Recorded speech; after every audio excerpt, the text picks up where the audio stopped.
That's Sarah. What's up? How's it going, guys? We're here in that number 11 movie. And it's a rom-com, right? Kind of, yeah. It's a rom-com. Romantic comedy. Maybe more comedy than romantic. So Yeah. com-rom. Wrong. Yeah. I'm wrong. And, really just the basic synopsis of this is...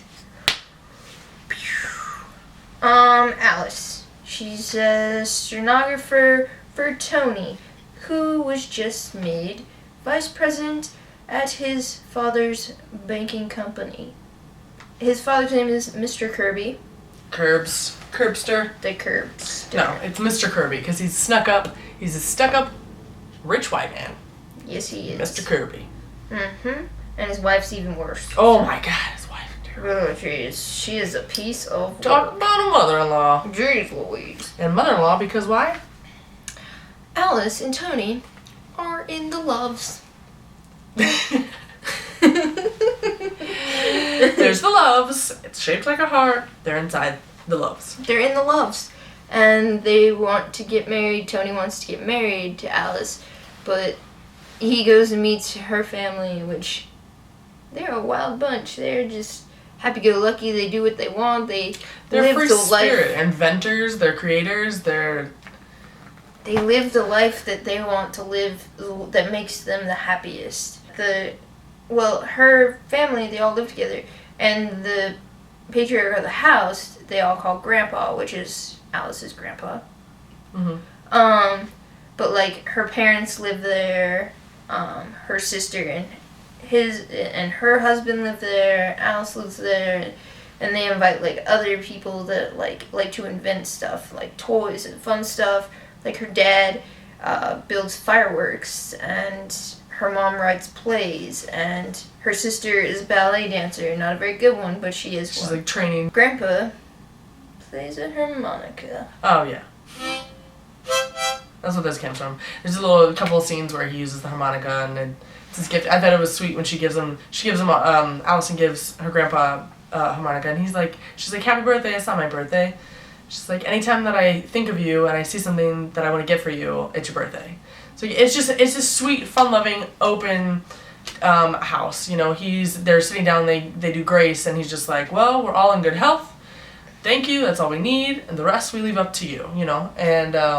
And that just kind of gives you an idea of their attitude towards, like, life. And he's a smart man, and he worked, you know, and then he realized that he wasn't having any fun, that he wasn't paying attention to the changes of the season, and he wasn't enjoying life. And so he walked away from all of it, and then just kind of led the family into this direction. Anyways, back to the couple. So the couple are trying to make it work. She's embarrassed of her family, or like what his parents are gonna think, because it's just, you know, two different types of classes, I guess, and attitudes towards life, and you just see them mix, especially the mom. The mom is just like really, really rude and really nasty, and it comes to a point where she stops trying. There's like other than them being in love and everything, and Mr. Kirby has like this big deal going through where he needs to buy out 12 square blocks, and the only person that won't sell to him is Grandpa. Mm-hmm. So then that's another way that the stories intersect. Not only are Alice and Tony together, but then also Mr. Kirby's trying to buy the house from Grandpa. And he tells the guy that's trying to buy the house from Grandpa, you do whatever you can to get this guy out. Make it miserable for him to be in the house. Yeah. Cause trouble for him. So, basically, when Tony brings his parents over to Alice's house to meet her family, the guy that was told, do anything you can to get them out of there, basically sends the police, and fireworks go off. IRS, he sends all kinds of people. Yeah. I mean, literally, fireworks go off, and literally. the whole misdemeanor thing happens, and I really did like the speech that Grandpa gives him in the jail, Mr. Kirby. When he's all like, you're not a good father, you're not a good person, you're a failure as a father, as this. A man. As a human being. because you're That's all good. just about the money. You just are caring about how much money you're gonna get, and then he finally is all like, well, you can't take your money with you. I'd rather have friends that are gonna back me up and be there for me, and know that, you know, I have people that love and care about me, rather than have all the money in the world. Yeah. And that was his speech to them, and it kind of all works out that way when they're in the court, and he gets fined $100, and everybody and like all the neighbors and all the friends that were there at the courthouse end up paying for his bail. Like it's just, I think it's just the overall, like, I don't necessarily need to get to the moral of the story. I thought it was a very obvious plot, just like a lot of romantic comedies or comedies, you know, whatever it is, usually are pretty straightforward, obvious. There's not too many like twists and turns.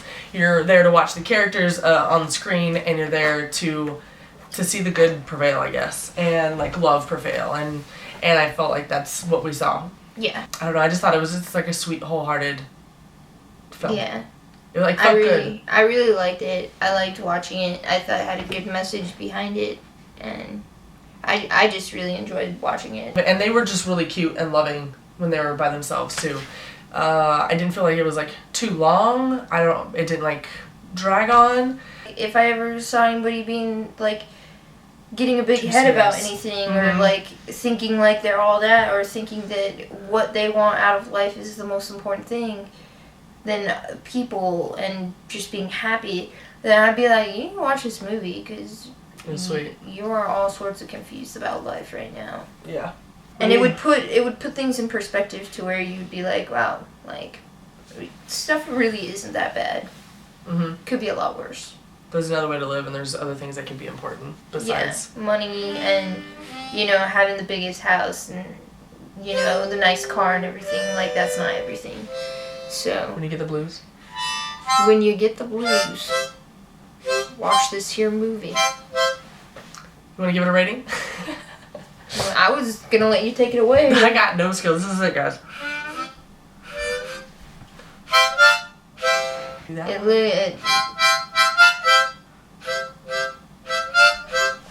It sounds good to me, because I can't even do that. Yeah, you can. It's easy peasy. This is the best instrument. I'm like, Not good at it, but it's one of the best and easiest because it can fit in your pocket. so my rating, okay, there's a lot of stuff going on right now. We have Cinco de Mayo, and then yesterday was Star Wars Day, and I'm really I'll conflicted. stick with Star Wars Day. So I'm gonna go with Star Wars, and I'm gonna go with the hot girl of Star Wars, and I'm gonna do a split thing, because there's two women in the Star Wars movies that are really attractive. Natalie Portman, which I love, and Daisy Ridley. I'm actually gonna give this movie a 4. So there's gonna be 2 Natalies and 2 Daisies. And I'm gonna go with 4 for this one because I think it's cute and I think it's relatable and I think it would have been successful and you'd see this plot right now today and it would still make money at the box office. And that's because it's about living life good and living life happy. So, 4. Word. How was your week, Sarah? That good. I'm more excited about my upcoming weekend, not my week. I'm hopefully heading to Milwaukee or possibly Kansas City. It's a random, spontaneous trip. Woo! Milwaukee sounds like fun. Never been, so we'll see, and I'll talk a little bit about that next week. Me? You? Just work and Game of Thrones. Keep getting buff. You said the same thing last week. But it's gonna be for I think the. your arms are bigger than mine now. It's gonna be. Like, we know you have more muscle because you're skinnier and you can do pull-ups, but I mean, like size-wise, I think your biceps are as big as mine. Tell us what we're watching next week, Ashley. Oh my gosh, I'm so excited. I turned into like a little kid. It's like one of my favorite movies of all time. We're watching. I'm excited just to watch it because I'm very interested to see why it's your favorite film, and I'm curious to see if I'll have the same It's opinion. not like my ultimate favorite film, but it's like one of my top tier films. Would you go like top 10, top 20, top 50? It's in my top 10. That's big time. For sure. It's big time. Gone with the Wind. I don't know what that was. We will not be filming from here, I don't think, so No, we will not. You will have a change of scenery. that'll be exciting. And it will be, hopefully, a nice change. This is Ashley. That's Sarah. I need a drink. Bye. Bye.